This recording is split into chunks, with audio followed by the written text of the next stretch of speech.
I welcome you back in one in all YouTube channel. Today, day 4 on home row.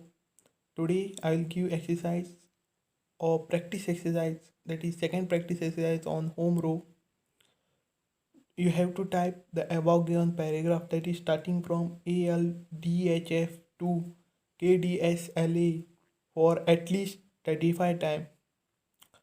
You have to take care that while typing you should type slowly at the beginning.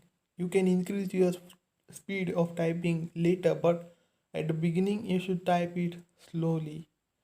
You should also minimize the use of backspace key. That is, you should not press the backspace key repeatedly. You should minimize the use of backspace key also. And the link of this PDF I will give in the description. Check in the description. Thank you so much.